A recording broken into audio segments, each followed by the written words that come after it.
project or your group now, and then maybe talk to DTI, to IPO, so we can help them establish their studio. Do we have existing support, sir, Ma'am Jayan, for this newly established studio, if ever, from of these students?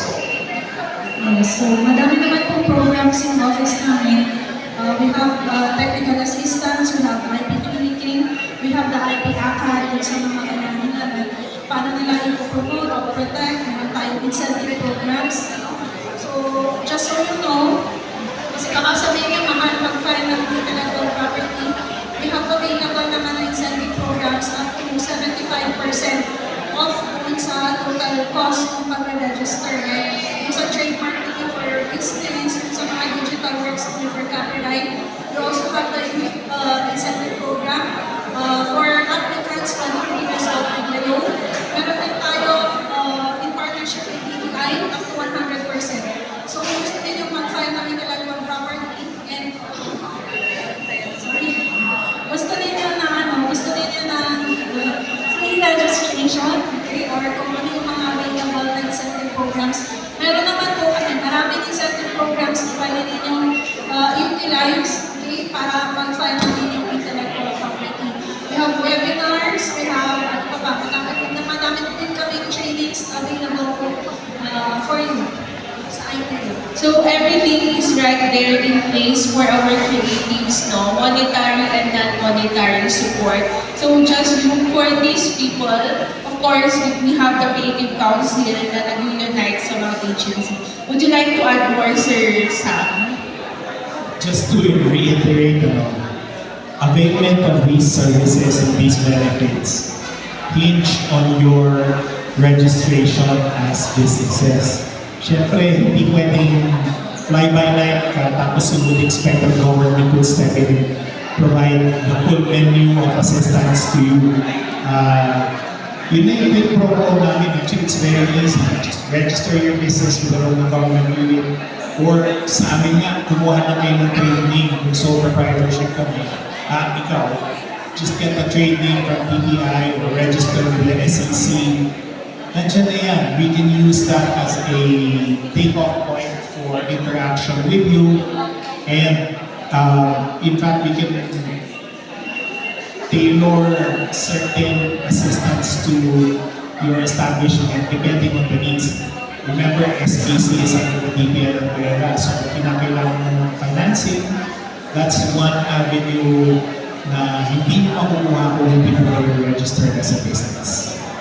All the government grants are equity-free. I mean, CICT in our case, equity-free, but of course, you have to be registered as a business. So, yun lang yung talaga, you have to secure na talagang seryoso kayo sa arts nyo in order to get the grant because at the end of the day, those are Filipino taxes. So, yun po. Ma'am Venus, since na-mention mo, Sir Sam, here in our local, we don't have the Malikay Pinay celebration next month.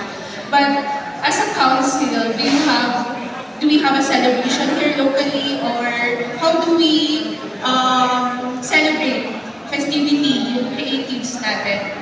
First of all, September kasi like September 1 is really the chartered city. So may celebration na gano'n. So, but you know, we have an annual creative festival which is yearly celebrated in November. So the Baguio Creative Festival happens in November. So this year is from November 14 to 23rd of November.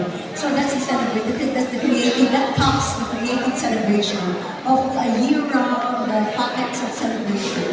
So it's in November. But yes, we are part of the Malikayong Pinoy celebration in Manila.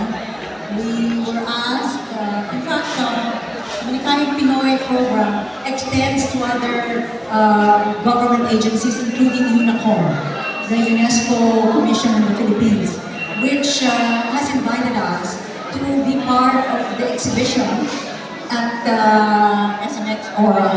So this one, and I was invited to be part of a panel also during the 5-day celebration of Malikayong Pinoy. In fact, they have also tapped the DOT, particularly the Tourism Promotions Board, to have a creative conference. So I myself, as co-chair, was invited also to speak in that. So our role there is really to propagate the Malikhaing Pinoy program, national program, which DTI, of course, is initiating because they are the lead agency that propels Visida, as we know.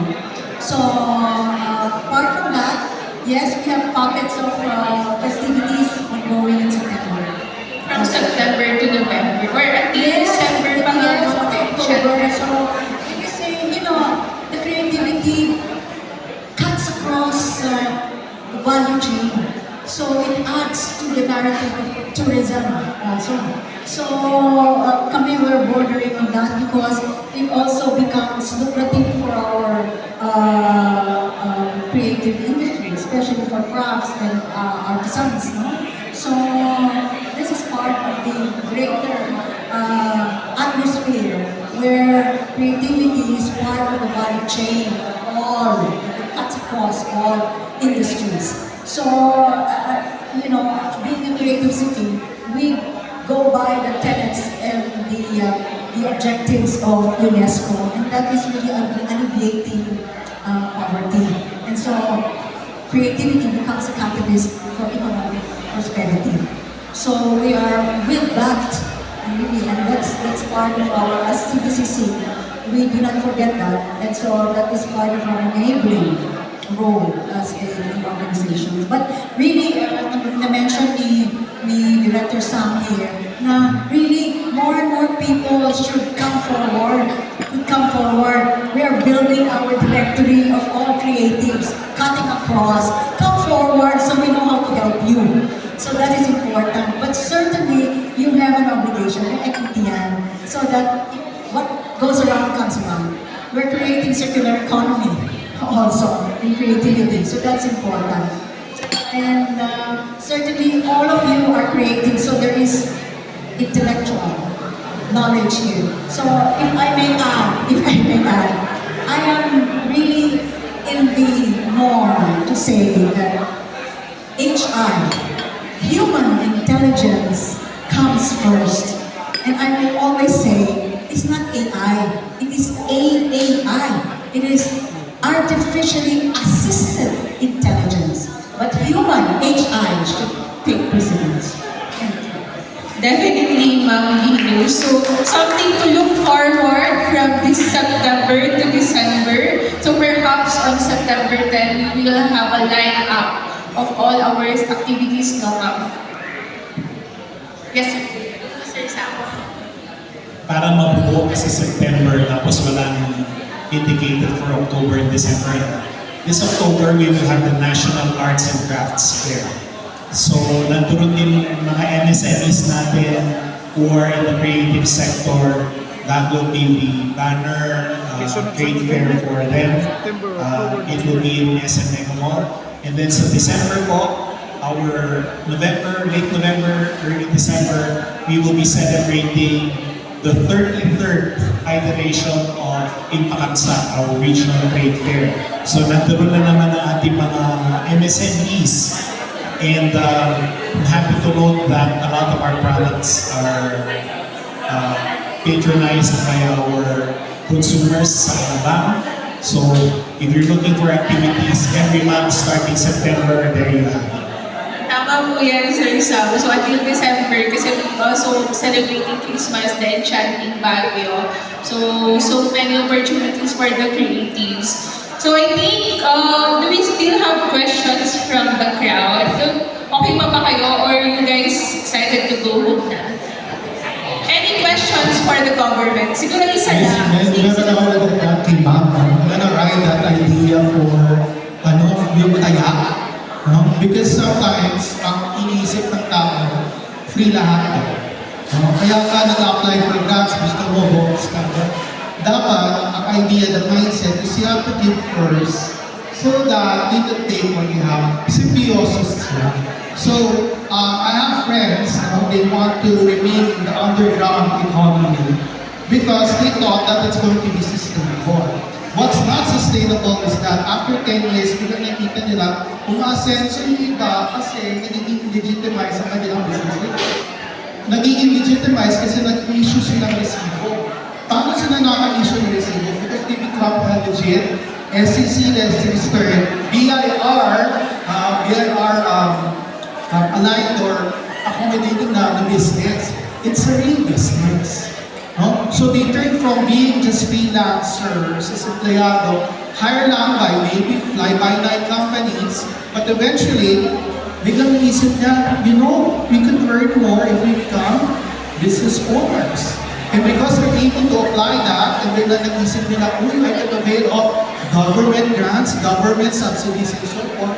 The taxes works for them. Okay, unfortunately, kasi we're always in the tip pag mo palaman ng AM radio, may rinig mo na kagad, ay, korupsyon. Ay, no, makikita mo, ay, mga abuso ng kontraktor. No, maraming yung mayaman sa ganyan, kasi mga point things na. But, in essence, you can get it the right way. You enlist a business, you issue receipts, you face progress, you avail of bigger grants, bigger, hindi ko inaisip na bonuses, kundi bigger supplementation on how you going to do it. Ano lang ba magbayad ng copyright or patent sa iPhone? No? May bayad yan. Ano ba ang bayad para sa maging SEC registered na company? Konti lang yun. Kaya lang at the end of the day, biglang mag-isip mo, oh, I can avail, since I'm a legitimate business now, I can avail of an FTCP grant, an NCCA grant, or a DICT project. Pwede ako mag-bid for a project. Pwede ko mag-propose. And maybe I can be endorsed by the Creative Council of Bago. Maybe it also has a endorsement from the Animation Council of the Philippines. And we could apply for a PTI or PISIDA project. Pwede yun. We're just getting that mindset. It's okay to give and then you take back. No? And then reciprocate that action. No? Kasi nagkakaroon ko tayong dalawa. Huwag naman yung constant na dayaan ng kabig ka lang. I'm hoping that you guys can actually see there's more to that than just making your business. It's actually building relationships. Magtaya kayo sa relationships. Okay? Ang network, magtataya ka, mag-invest ka, kaya ka nag-date, kaya mo binabayaran yung first date nyo kasi in a way, maybe makita niya yung good person in you, tapos the next time mag-date, ayun na. Tapos kung mag-asawa na, ala, happy-happy ba dyan? Hindi naman. But, nagtutulungan kayo. Nagtutulungan. It's a relationship. It's investing in a relationship. Ganun din para sa mga organizations, ganun din para sa mga. Definitely, Sir Dan, tamang-tama po. Even the government, we cannot really engage to any RTs or MSMEs if they're not registered. Lalo na field checks, procurement, namin. So, hindi ICT alone, we're hiring artists to create our AVPs. So, napakalaking budget. But of course, these projects will go to those na nasa registered organizations. At the same time, recognized by several organizations. And that's an opportunity for our creators. Ayan, simpleng bagay lang. SSS active. Habang estudyante kayo, kumuha na kayo. Okay? Bago kayo lumagay, make sure that you have an SSS active. It starts from there, ang registration. Thank you so much, Sir Dan. So for our question, sir. Ano lang, for these kids, yung mga 25 below, you have sinikabalaan ng FTCP grants. Tapos NCCA is up for the August deadline for grants. Then, competitive grants. This is just sharing para sa isang kuya, kasi parang kuya na ako dito. And then, may animation sa Manilibay. This is the animation film festival ng FDCP. So, kung naman you are up for a greater challenge, pasukan niyo si Himalaya. Ito lang, Anyway, siguro for further develop yung question ko actually is with the IP and the ID. Most of what you read do is very cultural. Most of this are based on the indigenous peoples. So most of this cultural-based na designs na ginagawa natin are actually based on existing cultural as part of the culture. Meron bang paraan para makatulong ang DTI para makuha yung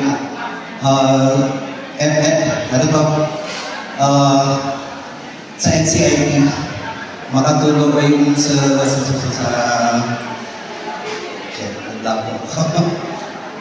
yung permit manggagaling NCIP or sa IPMRs? May support ba na pwedeng gawin ng DTI in such a way na yung pag nagde-design yung mga non-IP people, hihingi sila ng approval from the IPMRs para ma-develop yung designs. Nakita ko kasi, thank you Ma'am Venus for Maarte, sa kaartehan ko din, nakita ko, there's one big designer who used the Ling Ling O in its gold accessory. Gold, syempre, hindi namin kaya yun kasi totoong gold yung Ling Ling O niya, gold yung chain niya, pero it's a international renowned Philippine brand name na gumamit ng Ling Ling O.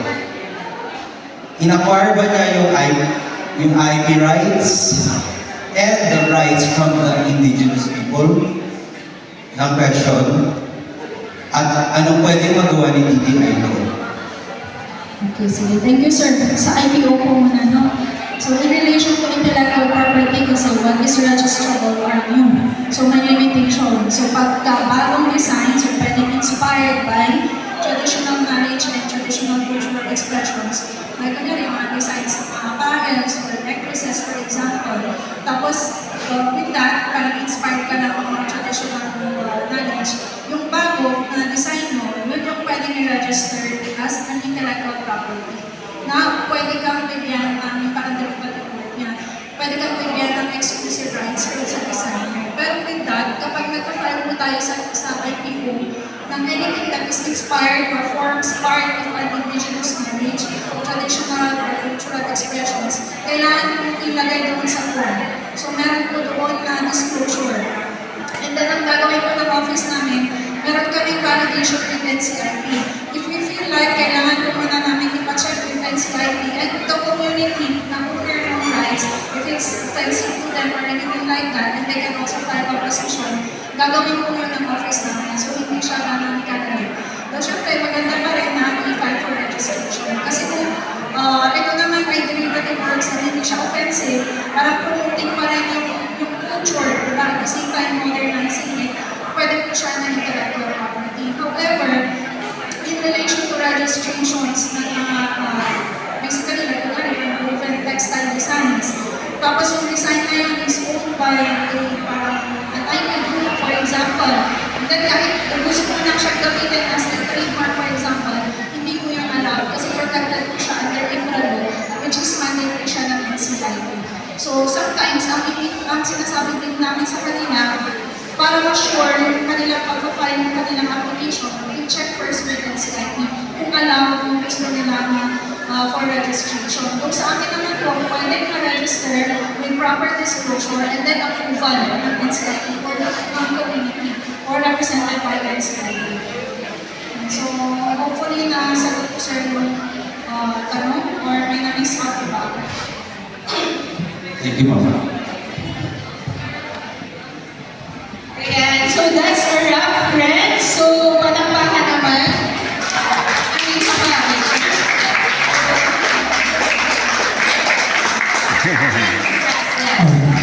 This is pertaining to the question about them declaring. I used to be a filmmaker and I decided to become a film producer. Kasi nakita namin, when we apply for grants sa LDCP, NCCA, ang unang tanong, team number. My first experience with my son, at 16, at 17, I asked him to get hold of a team number. Napahirapan siya. There is no other law that favor young entrepreneurs na creative na at least man lang may leeway yung mga bata kasi kung minsan nag-aaral sila. The time for them to confer with the requirements of BIR, can you imagine, ka-apply lang ng anak ko, may multa na siyang 20,000 sa BIR dahil hindi niya maasikaso dahil ang free time na lang Saturday. So my question here with DTI and with ACTI is, were you able to help? Kasi ito rin nakita ko we were talking with the academy. Sa SLU alone, yung mga researchers sa masters, wala ba kayong magbigay ng grant sa mga nagmamasteral so they can research something about bridging the gap na kulang? Like researches, meron ba kang binibigay na grant sa mga nagmamasteral so we can create researches so this local government unit can create a law based on that research? Kasi yan ang tinanong sa akin, no? Do you have a research that will substantiate the law that we are about to draft? That's the reason I enrolled sa masteral. Not to take up masteral, but because I would like to recruit all my classmates, pay them to create a research about this thing that is happening.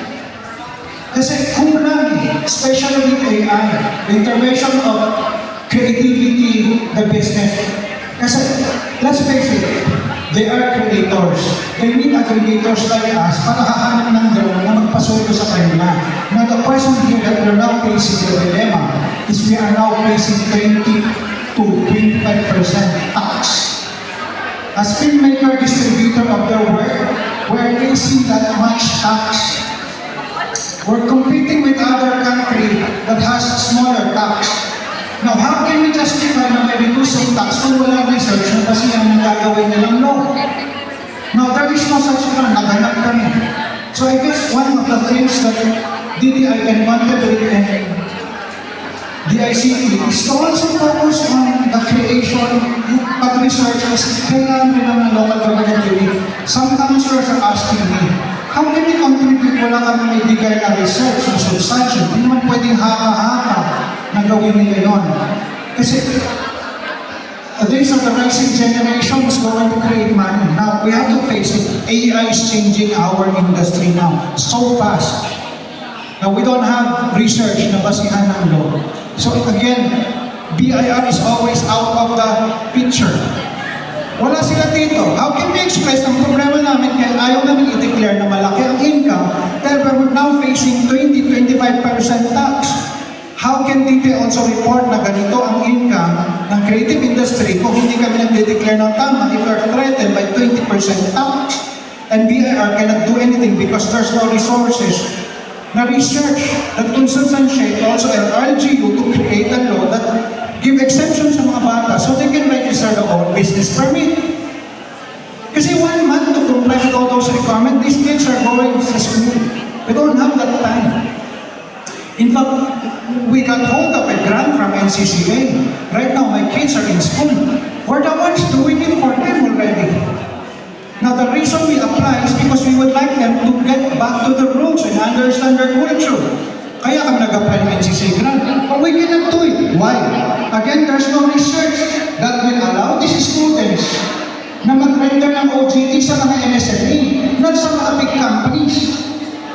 And some of these teams are favoring their students na magtimpla na lang ng kape sa mga corporate giants, not to work with MSME and filmmaker. Now, kami rin na filmmakers and executive producers, we cannot pull in these talents. How can we collaborate? Because even the government is not mandating the school to send also their students or even give reward to these big universities to render their OJT to us creators and aggregators. Kami yung mga film writer, kami naghanap ng grant. They will end up working for big companies and they're not paying tax. And the government is paying that much, but you're not giving us leeway. So I hope from the government sector and the council sector and ACPI, sana ma-recognize natin na magkaroon rin tayong ibang sector sa animation sector like FDCP para may independent naman ang grant kasi this is what we're feeling now. We're supposed to make a film which is 27 million. We're now opting for animation pero kulang. And we're hoping that ACPI will have its own grant ba? Sariling FDCP sana. Kasi mas mahal ang filmmakers, ang mga animators. Maraming concerns ang binabas no? But ito yun, okay? There's no finite solution for that. Why? Nakatahing maraming aspects, no? It goes through everything na tinatakal namin ngayon as an association. The representation, and this is the reason why we're asking people to register with councils. Why? Because they have seats in the decision making for legislative. Unfortunately, one player or one entity cannot sit down as a representation saying na, kasi pwede mangyari San Miguel ako, malaki, oligopoly. I will tell DTI, you know, what you're doing to us is not good, no, let's change some policies. Walang ganon. The best is actually the associations, partner with other associations. And this is the reason why also, even Animation Council is part of a bigger umbrella which is IDBM. And IDBM is represented by IDPAC. And IDPAC, since it has a association of associations, has a better leeway to talk and to make changes. No? Unfortunately, hindi ito kagaya ng US na mag-grant ka o magbigay ka kaagad o makapakinggan ka. No, there are certain channels that we have to go for. And one of the channels that we figured out is actually a common voice with the association. Kung makapasok ang association, you give your feedback, we have feedbacks, we talk, we go for dialogue, we go for things of solution. Things like you work from home, naayos siya during COVID. And that is thank you to the attributes of associations. Kasi they voiced it out. Now, if you're not part of the association, paano mo voice out? That's one. Another is, kung informal ka, wala ka talaga registration, you're part of the underground economy, the representation becomes what? Hearsay na. No, hindi kasi nag-document. So sa akin, the best way is to actually go to the right people who actually sits in these policies. No? One of the things na ginagawa namin as a pillar is actually looking at policies and legislation. Not all are approved. Because the reasons why. There are reasons why we do it. BIR, the changes from BIR, I do not talk in behalf of BIR. Admittedly, I feel maraming pwedeng changes. SSS, miski na sa brackets natin, for the longest time, for 20 years, gamit pa rin natin yung appraisal period na ranges. And the ranges, thank you to inflation, hindi na gano'n. Okay? If you earn 100,000 more, during 20 years ago, that's a big thing. But now 100,000, with the devaluation of whatever the inflation up, that can purchase much. But of course, maganda dyan, you go to the right channels. Okay? And the right channels would actually be joining an association that actually voices that out. Making a legitimate representation by going to a real company. That I think today, yan yung how might we natin eh. How might we help you be part, may legitimize your business, join associations that actually has that traction to talk to whatever government agency that have that needs to be addressed, and voice it out. No. I'm not saying that everything will be cured. I'm saying that because you're able to voice it out, it's documented, maybe they can go for it. I sit down in EduCom too. One of the things na napapag-usapan namin is actually industry-based research. No? I know indigenous is okay, it's okay na may folklore tayo and so forth, but there is a lack of industry studies, like you said, on the number of OJTs and interns that happen. It's a peculiarity. And sa filmmaking, sa totoo lang, maraming nuances. Animation rin has a lot of nuances. The best way is, of course, do a research. Kung may master outline, you're building research, why not? Kaya lang minsan, even your own research hindi mapapakinggan kasi it might be on a different channel. Okay? So, the best, legitimize your business, legitimize, join a representation of a council that will, it's either ACTI or Baguio or sabihin natin any other guild that will help you. A film guild like FDCP. But we cannot answer for everything kasi sa totoo lang, even us, even in the table, merong mga reasons why, but of course, we're not privy to them as well. And they only explain us pag nakakatulong. So, those are the things. Okay? So, may legal, may socio-economics, okay? It'd be best, no? If you want to push that type of an agenda, then it would be best that you affiliate yourself with a right council that is able to do. Okay? So yun lang mapapayo. Okay, very briefly, sayang wala ka kanina ng umaga clean, but you will notice that the approach that BPI is taking is the beams approach. Letter B, if you recall, is building an ecosystem for our creatives. And when we look at that, we look at the regulatory framework, the legal framework by which we would hope that the creative industry will operate in. So gusto natin less regulatory, mas friendly sa mga creatives. We hear you and we are working on that, pero at the council level. Kasi syempre, hindi pwedeng kanya-kanyang diskarte per region yan. It has to be something that is deliberated upon by the National Creative Industry Council, which is composed of government agencies, the 10 that I mentioned earlier, plus representation from the domains. So meron po tayong mga representatives from the domains. Another thing, although sigurado ko we can talk about this during the the General Assembly. Yung isa pa, we're trying to accelerate inclusive innovation. Doon sa inclusive innovation, nag-handshake ang mga researchers with MSMEs.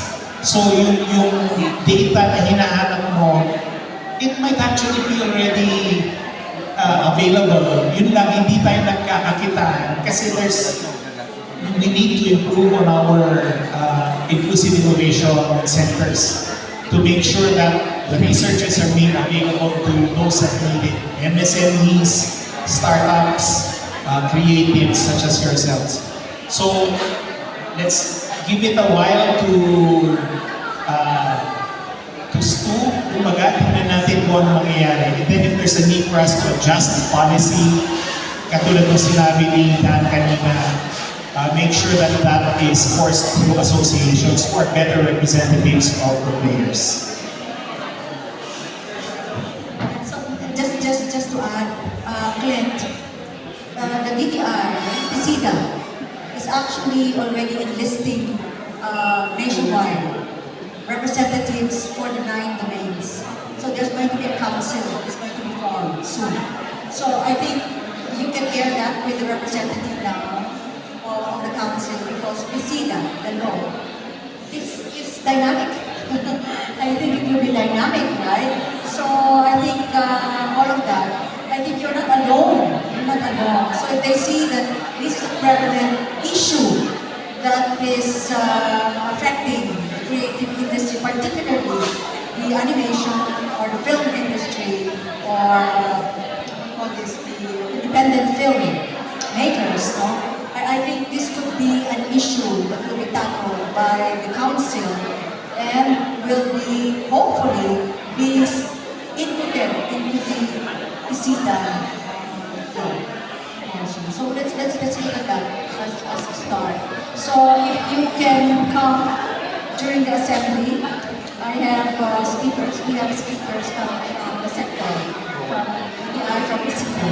So these are things that we will have. We will even have a one-stop shop consultation tables where IPO can be there, BIR, SEC will be there, okay, one-stop shop during the assembly, just so that you can consult. But that will be part of being a member now of CBCC, because that will be what you can get out of being a member, okay? So that's what we will do. So, Thank you so much, Ma'am Venus. So finally, that's a wrap, everyone. So thank you to families for the insightful discussion. Bago na lang po sa kanila, marami rin kayong nakunan ang inspired. So host, And thank you so much, Miss Kat. And before our guests leave, we would like to ask you to remain on stage for the awarding of certificates. Allow us to read. This is also for our dear exhibitors that have been here for the whole day of the event. So allow us to read these citations very, very quickly.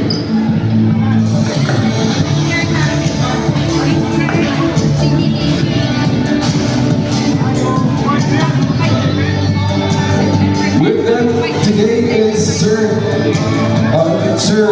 John Paul Nomina and Ms. Catherine Aguilar, our moderator, and now we will be reading the citation.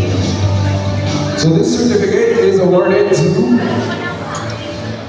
in grateful recognition of their outstanding contribution, dedication, and commitment as a resource person and analyst, which significantly contributed to the success of Napailika, the digital creative roadshow, presented this 26th day of August 2025 at Newtown Plaza Hotel, Baguio City. Let's all give them a warm round of applause.